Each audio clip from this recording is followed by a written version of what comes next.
సూర్యాపేట జిల్లాలో రైతులు ఆందోళన బాట పట్టారు. ఎస్ఆర్ఎస్పీ కాల్వ ద్వారా పంట పొలాలకు నీరందించాలంటూ రాస్తారోకో చేశారు.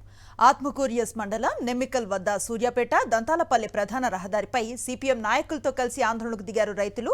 ఎస్ఆర్ఎస్పీ కాల్వ చివరి భూములకు నీరు అందక పంటలు ఎండిపోతున్నాయని ఆవేదన వ్యక్తం చేశారు. పంట ఎండిపోయి నష్టపోయిన రైతులకు ఎకరానికి 30,000 పరిహారం ఇవ్వాలని డిమాండ్ చేశారు.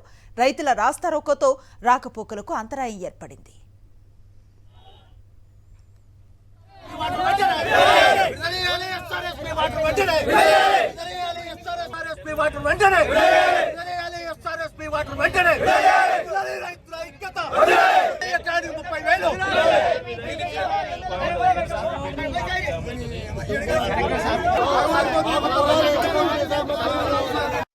చివరి భూముల దాకా నీళ్ళు అందేటట్టు చేయాలి. కానీ ఇంతవరకు దున్నపోతున్న వర్షం కురిసినట్టే ఉంది తప్ప మరొకటి లేదు.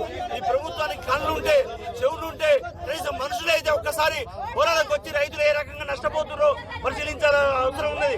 రైతు పండించి పంట అందిస్తేనే తప్ప ఇలా 4 ఏళ్ళు నోట్లకు పోయినటువంటి పరిస్థితిలో రైతాంగం ఉంటే అనేక ఇబ్బందులు పడి కష్టాలు పడి ఎండకెండి వాళ్ళకు దడిసి పంటలు పండిస్తుంటే అట్లాంటి రైతు పంటలు మొత్తం ఎండిపోతా ఉంటే మీరు ఎక్కడ ఉండి ఏం చేస్తున్నారు?